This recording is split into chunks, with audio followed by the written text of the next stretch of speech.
Hey, what's up, you guys? Great to have you back on the show. I'm Sean David. Let's talk some old school basketball.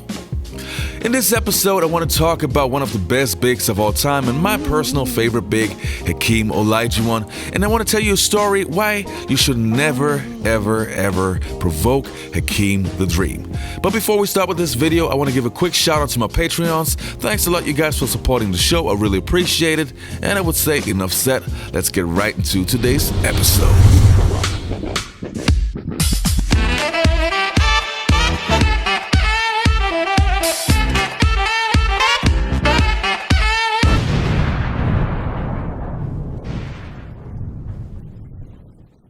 Now, let me take you back to the early 1990s when the NBA was looking a lot different than it does today. As we all know, after the reign of the bad boy Pistons was over, the Chicago Bulls dynasty began. The Bulls won 3 championships in a row, and even though there were many great teams in the NBA, it seemed like nobody could stop the Bulls. Then when Michael Jordan retired for the first time in 1993, the NBA changed completely. Before, you needed to have a great dominant shooting guard like Michael Jordan or Clyde Drexler, but now all of a sudden you needed to have a dominant big to compete for a championship. Players like Patrick Ewing, David Robinson, Hakeem Olajuwon, and a young Shaquille O'Neal were now the face of the NBA, and everyone was fighting to be the NBA's brightest star. But quickly it showed who would become the new face of the NBA. It was Hakeem Olajuwon because he was playing the best basketball of his life in 1994 and was averaging almost 28 points, 10.8 rebounds, 3.4 blocks, and 1.8 steals.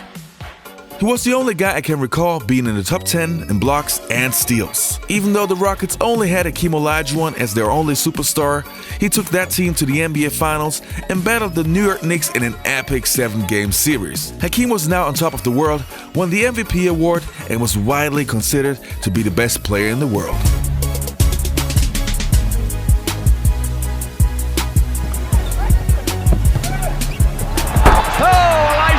Spin move inside. Look at that. That's unbelievable. Yeah, no, that's ridiculous. Oh, he's just free-stroking it now. Yeah, that's ridiculous. He's going to make somebody fight him. But haven't done too well on the board. There's a miss by Robert Horry. Olajuwon. 3. Oh, Olajuwon says, get out of here with that stuff. Who do you think you are? Get that stuff out of here, little guy. You got a lot of nerve bringing that weak popcorn in here with no butter on it. You've led your team to its best season ever.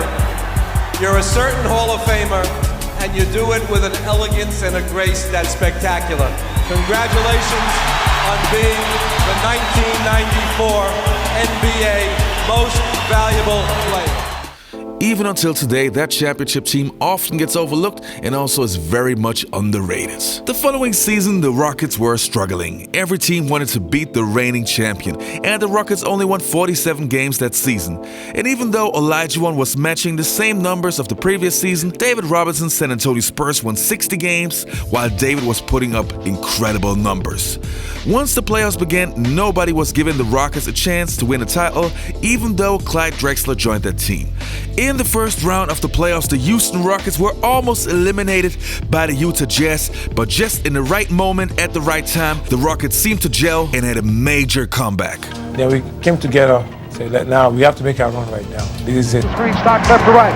Cut the alley. Drops it under to Antoine. And Drexler made an unbelievable block as Carr had a dunk shot.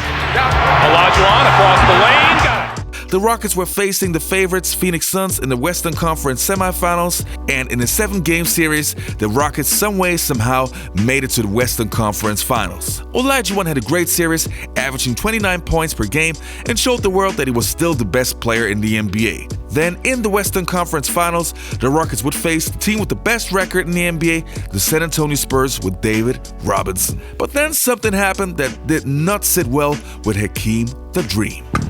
They would bring that attitude next to San Antonio. Awaiting them was the team with the league's best record, the season's most valuable player, and some added motivation. Congratulations, David Robinson, 1995 NBA MVP. Especially for Hakeem Olajuwon. I think deep down inside, with his personal pride, it gave him some extra fire. Hakeem who has the heart of a champion, you know he'd respond tonight. He will respond. Hakeem, who felt that he should have been the MVP, saw with his very own eyes how David Robinson was awarded with the MVP trophy. Everybody who knew Olajuwon knew right then that this would not end well for the Spurs. David Robinson was no joke. He scored 71 points in one single game not so long ago, had a quadruple-double, won the scoring title, and was known to be one of the best defenders the NBA had ever seen. But Olajuwon would put on a show and literally toy with Robinson like nobody has ever seen before.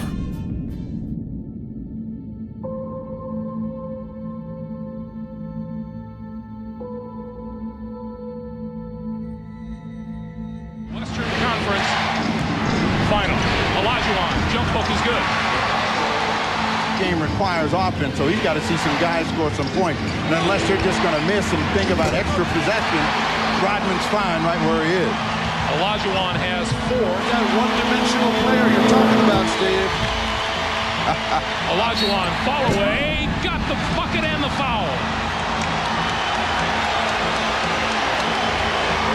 And Ori chases it down.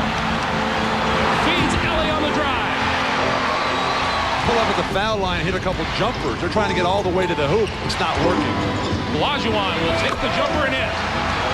Talking about pulling up. Pick and rolling against the shot clock. Olajuwon hits the jumper.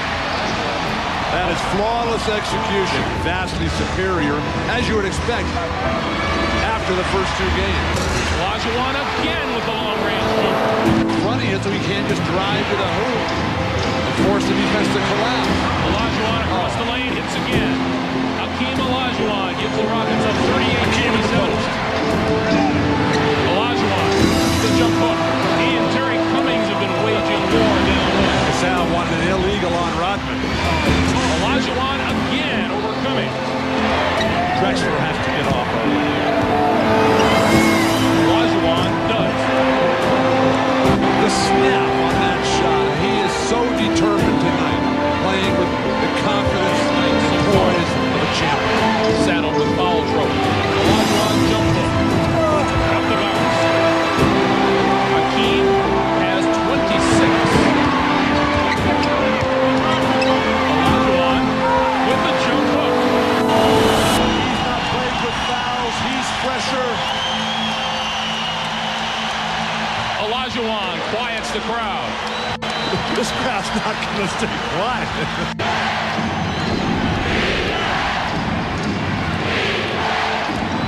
Olajuwon into the lane, jump hook. Olajuwon with 32. Ellie kicks to Olajuwon at the buzzer. Got it. Hakeem Olajuwon with 34. The go-to guy. Who's it going to be when it's all on the line?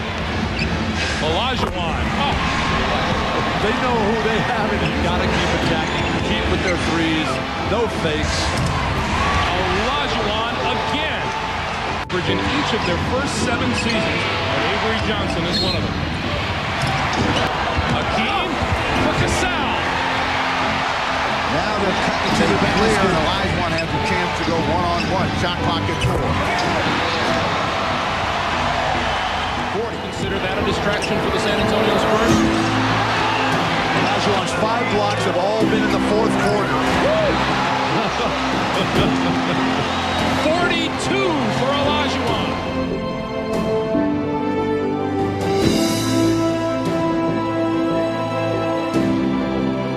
So we came out here with confidence, with patience, and played team basketball. In that series, Hakeem Olajuwon proved that he's an all-time legend. If somebody's able to embarrass David Robinson like that, then you know. Hakeem's numbers in that series are unbelievable. 35 points, 12.5 points rebounds, 5 assists, 1.2 steals, and 4.2 blocks. Hakeem was the dream. Olajuwon's MVP trophy. That was the night. The night that he didn't acknowledge Hakeem Olajuwon. David mentioned every player but Dream. And we're playing, and I said to Dream, I'm like, that doesn't make you bad. No, Kenny, he deserves it. Then after the game, he had like 46. He goes, I'm going to his house to get my MVP. All right, you guys, that's it for today's video. I hope you enjoyed this episode. Don't forget to hit that subscribe button. And I guess I'll see you next time. Peace. I'm out.